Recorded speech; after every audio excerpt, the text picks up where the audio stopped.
Hello and welcome to the OverShadow ShadowCast with your host Thomas Henderson. Once again returned to my rightful position and tech I'm too tired to argue. tech thingy majiggy Abigail man. Hello. So let's move straight in. What have you been playing? I played some GTA Online with you, and GTA unfortunately, Online. so we played a bit of GTA Online, the two of us. Unfortunately, they've stopped the double point things and double monies, which is very annoying. Yeah, they're not giving out the double rewards for certain missions at the minute. Yeah. We had to do a mission where we had to drive some trucks, and I did not know that the back of the truck would The trailer. detach Mm. from the cabin. So it blew up. Yeah, you've also been spoiled with bulletproof cars. Yes, I've actually made my car more armor plated now. It's up to 60%. Nice, but you I can got do all the somehow. crazy flips. I think I've got a picture of it somewhere. You somehow managed to get your lorry wedged between a tree and a wooden pole, and you couldn't get it out. So you were reversing backwards and forwards. And I was going to solve the problem by just ramming one end of your vehicle so you could get it out. But you kept doing that to the point where your car went on, your lorry went on fire. The front bit's called a cabin. But it wasn't going to be the trailer, was it? The cabin went aflame and exploded. It went kaboom boom. And then there was a weird bug with my trailer. Yeah, I've actually noticed the last few times I've played GTA Online that the game's been pretty buggy. Like the cars, especially if you're driving, the car teleports. Like a split second every now and again. That's is that when you're playing by yourself? No, that's with you. Yeah, so that's not buggy, that's lag. But also, I've noticed other things, like small things, even when I play by myself. Go on. Just like people teleporting and things like that. It's really, really annoying. But I've only noticed it in the last month or so. Yeah, there is a story that we're going to be covering that might explain a bit of it, but I don't think so. So we'll not delve too deeply into that because we're going to talk about that. Very well. I got some skins for my guns. Yeah, because you reached rank. Yes, and I made them pink. See, if I say because you reached rank, the answer isn't yes. I reached rank, yes. What is that supposed to... But yeah, I'm asking you what 50. rank. 50. You didn't ask me what rank. You just said you've reached rank. So I said, yeah, I have. Unless I'm trying to say you've reached the level of your rank at the game. You went from being abysmal to rank on your way towards rubbish. No, you didn't ask me a question, though. You made a statement. No, I said you reached rank. That's a question. You reached rank. No, that's not a question. It is. You reached rank. You reached rank. What rank did you reach? Fill in the blank question. What you rank? You reached rank. It's not a question. Yeah, but you didn't say it like that. Yes, I did. No, you didn't. You reached rank. You're such a liar. Yes. No, it's being recorded. He's such a liar.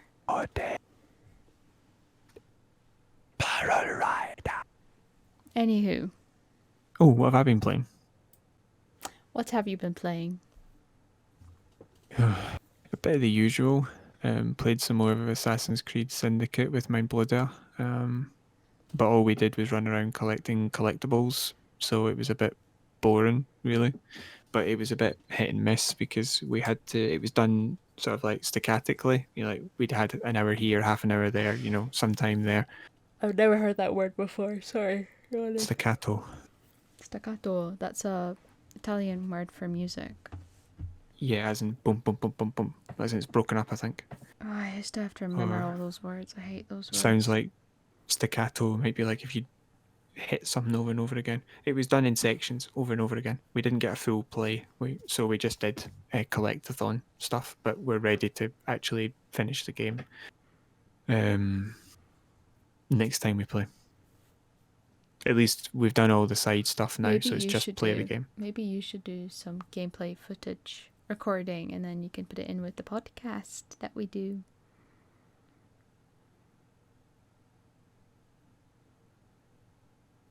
I've also been playing Rome Total War 2, You which don't like that idea.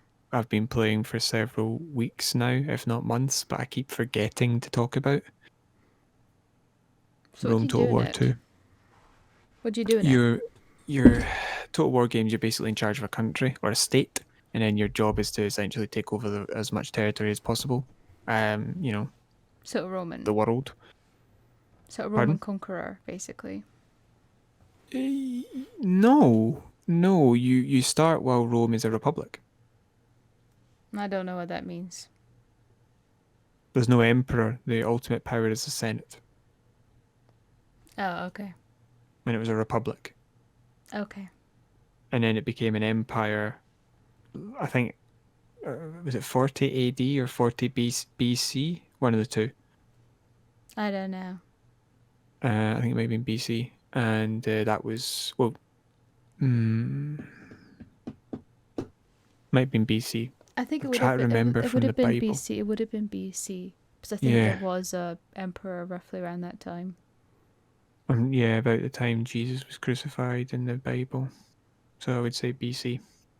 Because he died in 30 AD or 33 or 34. I don't know. I don't know that much about religion or whether or not people existed. Well, I teach it. I am qualified to teach religious studies and science, biology. I like being your friend because I discover something new about you every year. Every year? That's not a lot of new things, is it? Well, I have 2 legs. No, I know you've got 2 legs. I've seen them. Walking about. Heresy. You're one of those crazy people that wears shorts in the winter. I need to wear shorts a lot, keep myself cool. And I don't mean hip. I don't think you needed to state that. So yeah, you're in charge of the Roman Republic, as it were. You're the head of one of the families. Mm-hmm. Now, in the original game, that meant that there was 3 Roman factions beyond the Senate. Mm-hmm. And they each basically had fields of conflict. I forgot that. So if my memory serves, gold. What? I thought you were going to say Fields of Gold there for a second. It's a song. The Julii dealt with the fields of gold. The Brutii dealt with the fields of Athenrai. No, it was 3 fields basically of combat. So the red team, which I think were the Julii, dealt with like the Europe, like Gaul and all the rest of it. The Scipii, they dealt with like northern Africa and Sicily. And the Brutii, who were green, dealt with Greece. That was basically the way you went. Yeah. And then eventually you had too much power and the Senate declared war on you and you had to wipe out all the other Roman armies, and it was, whatever. But in this one, there's one Roman faction with families in it. And at certain points, families will, depending upon how happy they are, they'll secede from the Republic and declare civil war on you. Ooh. And they'll be called the Senate Secessionists. And they're probably the hardest faction to fight, but also the easiest, dependent upon how you've set up your military. So if the family leaves, they take all their generals with them, and the generals take their armies with them. So if half your armies are controlled by generals from that rebellious family, you lose half your army. I get that. No, I understand that because it's a bit like when you swear fealty in like Game of Thrones or something like that. Your house fights for a certain other house? Like if your house, Yes, I suppose. Yeah, whatever, Uh, the bear. it's not. It's not quite the same from the point of view that It sounds the same. that house in Game of Thrones would have been running that area. They'd have been the lord of that area. That doesn't. It's not how it happened in the Roman Republic. They were just the family that was put in charge of that area, and once they get enough power, they rebel. So if you don't put them in charge of anything and they rebel, they don't take anything with them. Like I had one. The first one took half my armies and all of my navy, and I had to wipe it out. The second secession took none of my armies and none of my navy because none of that family was in charge of anything. They just took 3 areas, Yeah. one of which was Rome, which was annoying. But I just then turned all my armies inwards and wiped them out because they had no armies. They had to build armies. Now they can build the toughest armies you'll ever fight because they've got Praetorian Guard. Right. What's a Praetorian? The family that's fighting you can train armies that are of equal quality of units as the units that you can make. So if you can make legionaries, they can make legionaries. If you can make Praetorians, they can make Praetorians, right? What is a Praetorian? It's a extremely... That's what I was wanting to The know. Praetorians originally were extremely veteran soldiers. Like generals? No, just really excellently skilled soldiers. They would need generals, obviously, but they would have been extremely skilled soldiers that were Like veteran soldiers. I was gonna say something like the SAS or something like that. More like the Marines Commando, or in fact, you know what better ones would be? The House Guard, Never heard of that. the Royal Guards. Okay, yes. Right. So like the Coldstream Guards or something like that. Oh, yes, I've heard of them. Yes. So they would be, that would be something similar. They protected the Praetor, which was one of the positions in the Republic, very high powered. Okay. And praetors would sometimes function as generals, so they would protect the general. And the Praetorian Guard were then the next evolution of that, and they protected the emperor. Mm-hmm. So I'm just finding interesting learning about the history. so that you fight Praetorian. I was fighting Praetorian Guards with Praetorian Guards, and it was a decent fight, but I'm always going to win. But the confidence, the ego. The interesting thing was man. when the Praetorian Guards would be fighting my garrison units, which are not the same as your armies. They're there depending upon the buildings that you pick, and they're free and they defend the territory. So you can choose to make money from a region or defend it, or make food or something like that. So I always go with food and defense over money, because keeping hold of a place is usually more financially beneficial than losing it and having to retake it. And what I noticed was that it was really impossible for me to fight them off successfully, consistently. Eventually they would wear our garrison down and take the city or the region. But for some reason, I don't really understand, all of their garrison troops were of the original quality. So while they could make armies of Praetorians, and my garrison troops would be Praetorians, Evocati, legionaries, high quality infantry. Yeah. Their garrison troops were Hastati and Principes, which, to put in the game's parlance, is medium infantry. Hastati are medium infantry. Whereas Principes and everything above that essentially are heavy or very heavy. So apart from being out, basically the Praetorians are massively of a greater quality of troop than the Principes. The Hastati are 2 levels lower in just pure quality when it comes to classification. That's weird. It would be like sending the Coldstream Guards to fight the Boy Scouts. Like, the Hastati aren't even professional soldiers, really. They just had some armor compared with the Principes. Just do it on the weekends. The Hastati were in the history, they were soldiers that were freshly signed up and young. The Principes were much more experienced soldiers, and in the Roman line, the younger troops fought in front of the better troops. That's interesting. And then the Marius revolution into the military brought a standing army of legionaries. Do you like this all the Roman history and things like that? Yeah, because the original Roman Republic was feudal. Soldiers bought their own armor, and the better armor they could buy, the better quality of soldier they were, so therefore they were higher up, and they were landowners. When he brought in his reform, the Roman Empire was able to hire random Roman citizens to fight as soldiers, and they armed the soldiers as opposed to expecting the soldiers to arm themselves. So it's like And a so it bit of went a from feudal quality. to a standing army.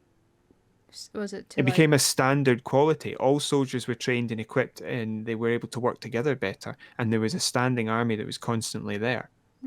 It's very much what they did was very similar to the Nazis, really. They basically trained and equipped everybody, and the rest of the world couldn't handle it. The difference was the Nazis were a bit smarter. They were able to think outside of the box a bit better. The Romans were a bit stuffy in all the wrong ways, and then adapted in all the wrong ways, and then fell apart because of it.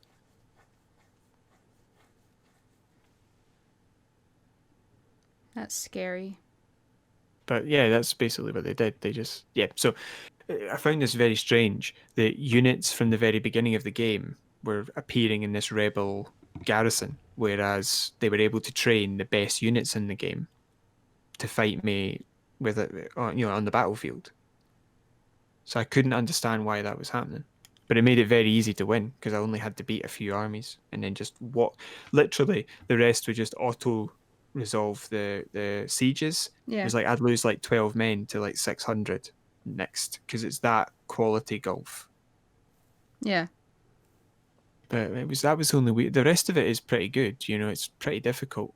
But I've gotten to a stage where I'm in a good rhythm and I know what I'm trying to do. No, that's good. I think I've got about 100 years left to try and take the rest of the world, but I'm pretty comfortable with where I am. I'm basically, do you know that, in Italy, is it the Aegean Sea or the Aegean Sea or something like that? There's the sea that goes up the right-hand side east of Italy. I think it's the Aegean. Yeah, basically, that sea up and all the way down, I own everything on the left-hand side. Nice. I don't own anything necessarily. I own quite a bit on the right. In the north, I own a few areas. I own a couple in the south. And I don't have a couple of things in Spain because I'm trading with those countries. I'll wipe them out at the end of the game because they're making me too much money at the minute. But yeah, I'm putting my armies back in place after this rebellion to push into Greece. And I've got a couple of armies to march south through Egypt. And I've got an army up north to try and wrap around the side of the world. Mm-hmm. Because you can't go past, what would it be, Iraq? I don't know geography. Let's say 1,000 miles. 1 to 2,000 miles east of the edge of the Mediterranean where it hits like Egypt and Israel and Syria. Mm-hmm. That's about as far as you can go. Okay. So I should be able to take all that. I've got Britain. Of course you do.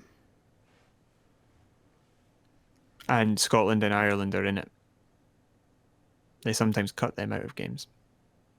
That's good they haven't. Scotland. They sometimes cut out Scotland. I think they cut out Scotland in the original one. Do you know what we don't have 100 years for? What? Recording. So, stories. Activision Blizzard esports is laying off 50 employees.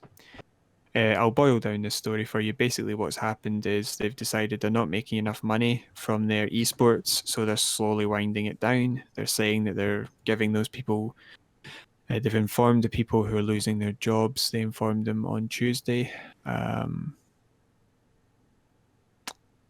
It's sad. They're moving towards. They will not. They're reducing the number of live competitions to make them online play, which obviously reduces the number of people that they need. Do you think this is purely because of COVID?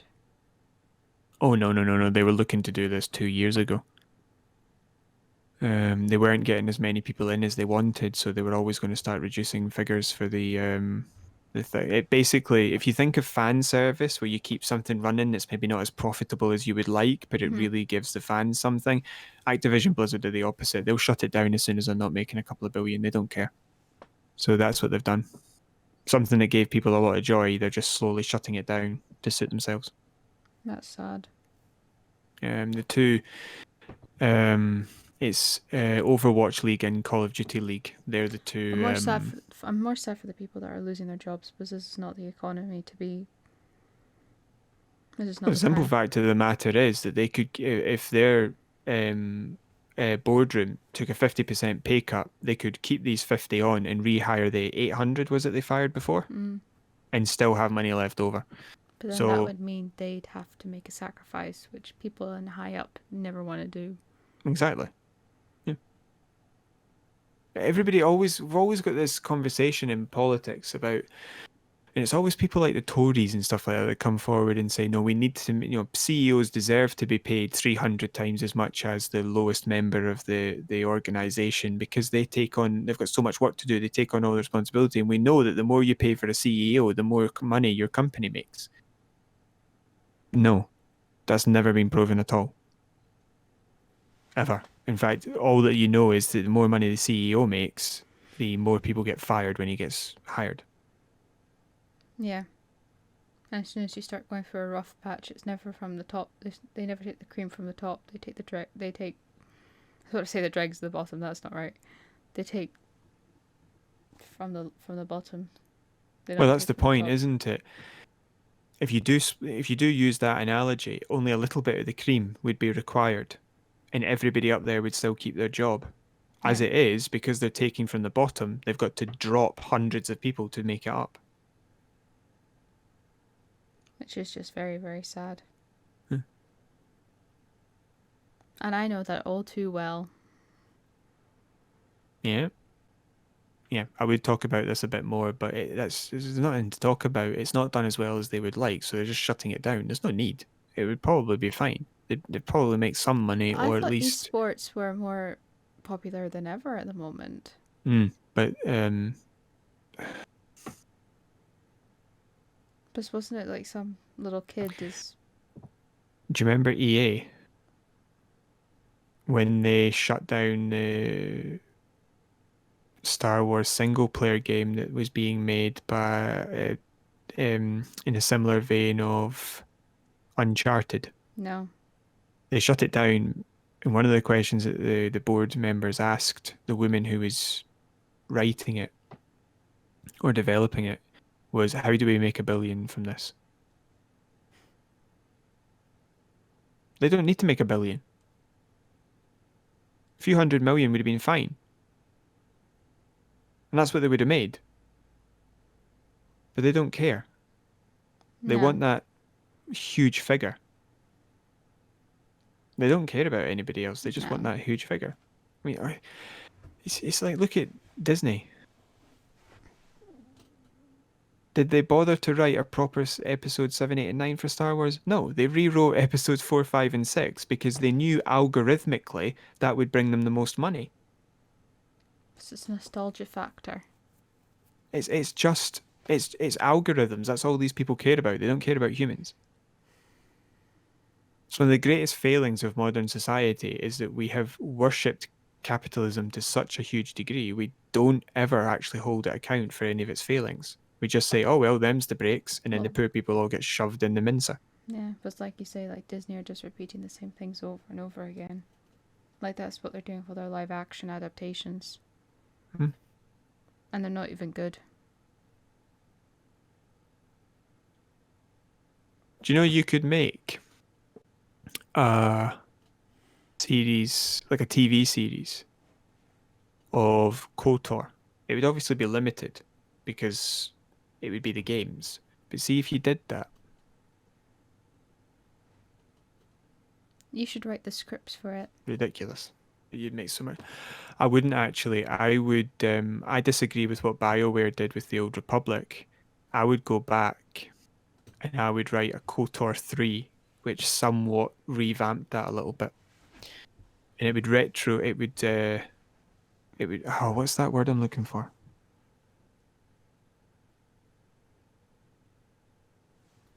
That word that means you go back and change something. Redo?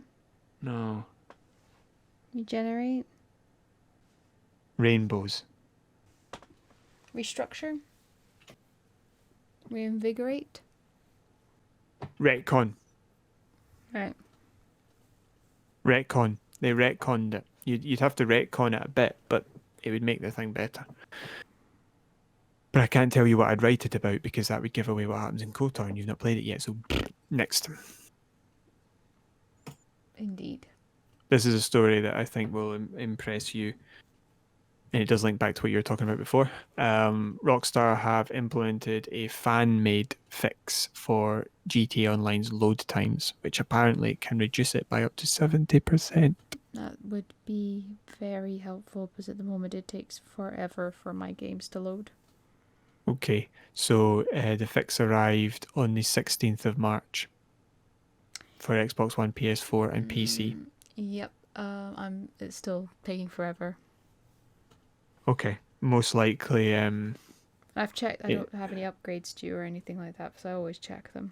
Yeah, I think that means that it's already. It's either a specific thing that was taking ages to load, or it is loading faster, but it still takes a minute or so. I have to say, I think it's loading a bit faster. It doesn't take a minute or so with me. It takes like about 3 minutes, 4 minutes. Well, that could be an internet thing. Quite possibly. Because I do feel like I'm loading a lot faster. I'll time it next time. How about that? Okay, let's do that. But yeah, this guy is Tost, T0ST. He created the workaround for his PC version, I believe, and then he shared it with Rockstar, who had a look and realized they could make a fix as well, and have included the update in GTA 5's title update 1.53 for PS4, Xbox One, and PC. Cool. Which was released many years ago on the 16th of March.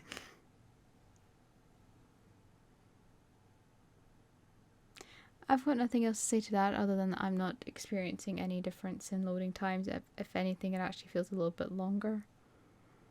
I think that might be an internet thing then, because I do feel like it's gone a lot faster. And like I said, in the last month or so, I've been noticing like weird jumps. Yeah. Have you noticed it getting longer since the 16th of March, which was Tuesday, or have you noticed it since before then? No, since before then. Yeah, I think that might just be a thing. A thing. Hmm. Yeah. Oh no, wait, hold on. Oh no, right. Okay, so the GTA 5 title update 1.53 notes, which are for PS4, Xbox One, and PC. General network connectivity problems for the PS4, Xbox, and PC. Improvement to PC loading times for PC. It could be that it's not for console. Well, there you go then. So it just seems to be experiencing network connectivity issues, I would say. Because I seem to be going a bit faster and you're going a bit slower. Excellent.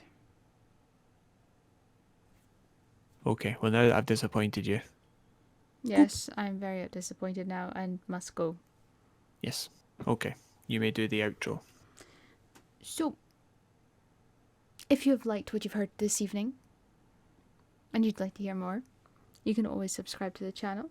You can hit that like button, hit the notification button, hit the share button. That would be most helpful, thank you. You can leave a comment down below of any games you'd like us to play or review, or any stories you'd like us to talk about. You can contact us at OverShadow@ShadowCast@gmail.com. Yes, and you can find us on Facebook at OverShadow.ShadowCast, even though we never use Facebook and I've actually never seen the Facebook page. Anyway. You seem quite down. I was going to say you seem quite down because of that GTA, but you're laughing your head off, so I'm not sure about that. I will now leave you to your giggling. This is a very strange day.